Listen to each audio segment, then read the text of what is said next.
Join me on this 13 miles kayak on the Dysynni River in northwest Wales on the 19th of May 2025. Watch on to learn about the Broadwater tidal lagoon that I paddled across, the stunning scenery along this river which winds through the Snowdonia National Park, the wildlife that you can encounter on this route, and how I got on with my Hiqmar eFin electric kayak motor on this trip.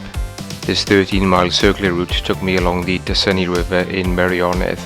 I launched at 11:30 am at Tonfanau Bridge and paddled upstream and across the northern end of the Broadwater tidal lagoon. I continued along the meandering Dysynni almost to the end of the tidal range of the river. I paddled back downstream through stunning scenery, passing again through Broadwater lagoon before landing back at Tonfanau Bridge at 4:30 pm.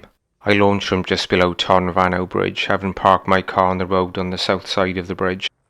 I'd previously added an additional skeg slot to the front of my Aquatec Ottawa kayak to aid with tracking, and I'd fitted my Hiqmar eFin kayak motor to the rear skeg slot.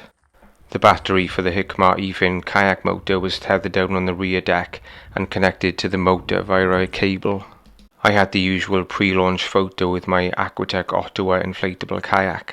I launched at 11:30 am from Tonfanau Bridge and headed downstream towards the mouth of the river. Tonfanau is a coastal village just upstream of the bridge. During the Second World War, an army base was created near to the village, specialising in training personnel in anti-aircraft artillery. Unusually, the Dysynni River actually narrows at its mouth where it enters Cardigan Bay about 2/3 of a mile downstream of Tonfanau Bridge. I therefore turned around and headed back upstream towards the bridge and the Broadwater tidal lagoon.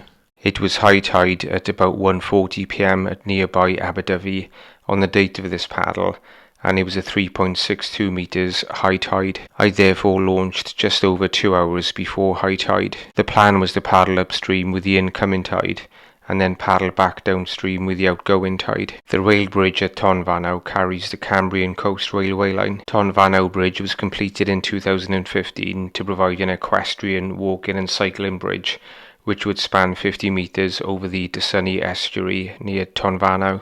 As I paddled back under the bridges at Tonfanau, I couldn't really feel any assistance from the incoming tide, which seemed a bit strange. I entered the large tidal lagoon known as the Broadwater, which spread out before me almost as far as the eye could see. Following advice from a blog post written by somebody who'd paddled this route previously, I tried to keep over to the north side of the lagoon as I headed upstream. However, I didn't keep close enough to the north bank and managed to ground myself on the edge of some sandbanks in the lagoon. As you can see, you need to hug the north bank when you paddle around the Broadwater until you enter the river channel on the east side of the lagoon.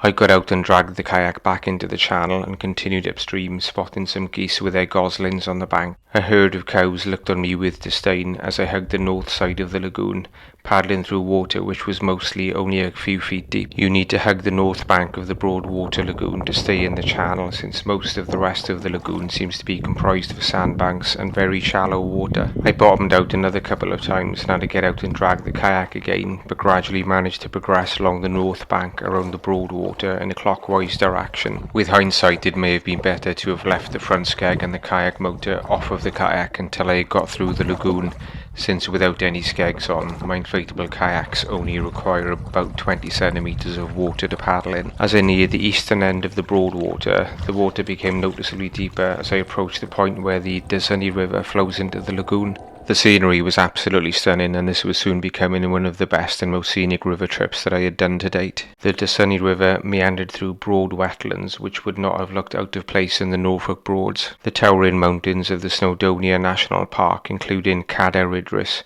loomed in the distance, providing an amazing backdrop. I was blown away by the scenery, which was unexpected and quite unusual. It felt like part of the Norfolk Broads had been transplanted onto the edge of the Snowdonia mountain range. Various waders, ducks, geese and swans were almost constantly swimming or flying around me as I paddled further upstream the Dysynni River. As I continued several miles upstream from the Broadwater, I still couldn't feel any discernible flow in the river, either downstream or upstream. It was by now only half an hour or so before high tide, and it may have been the case that I was simply reaching the flat water period that you get either side of high tide on an estuary. However, I got the impression that there was not usually much tidal flow either way in the Dysynni River in any event. This may be partly due to the fact that the mouth of the river is narrow and acts like a choke point on the tidal flow. It could also be partly due to the huge Broadwater lagoon behind the mouth of the river, which further reduces the effect of the tide. I may be wrong, but I suspect that this therefore creates a strange ecosystem in the lower Dysynni River,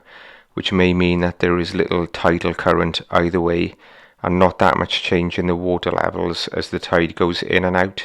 I would still though advise only paddling the Broadwater and the Dysynni River within 3 hours either side of high tide to make sure the water levels are high enough. Despite living in Wales for most of my life, I have to admit that I had not previously heard of the Dysynni River until a few days before I had paddled this route. I was staying up in the Aberystwyth and Aberdyfi areas, and the plan A was to paddle some of the Cardigan Bay coast in this area, although I usually like to have a backup plan B of being able to paddle estuaries or rivers in case the sea turns out to be too rough. The tall mountain in the distance is Cadair Idris, one of the highest mountains in the southern Snowdonia range.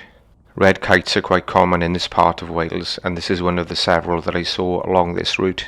I came upon Pont Dysynni about 3 miles upstream of the Broadwater, a lovely old bridge built in the 18th century.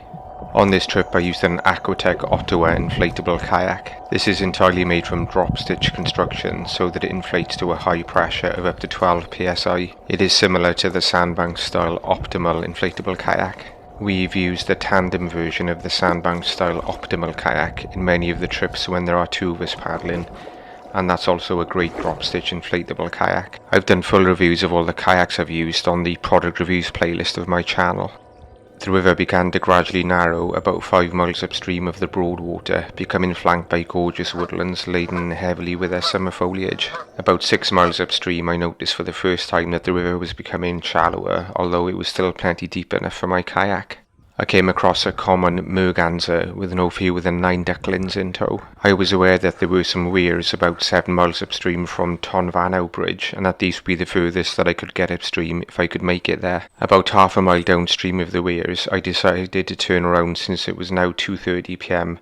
and I'd been paddling for 3 hours already. I therefore headed back downstream on the return leg of the journey. While I could have continued a bit further upstream, it was now almost an hour after high tide, and I was a bit concerned about how much water there would be in the Broadwater lagoon by the time I got back to it on the return leg. I continued to enjoy the wonderful scenery on the return leg downstream on my Dysynni River adventure. Rhododendron bushes lining the banks proudly displayed their purple flowers, which lit up brightly in the late afternoon sun. I used a Hiqmar eFin electric kayak motor on this trip. As I showed earlier, the motor slots into a skeg slot on the hull of your kayak or paddleboard. The Hiqmar eFin kayak motor has 3 modes which are operated via the remote control wristband. Drive mode propels you along at about 2.5 miles per hour or 4 kilometers per hour. Drive mode is the mode you will use the most and keeps you cruising along at a reasonable speed. The battery will last about 4.5 to 5 hours when used in drive mode.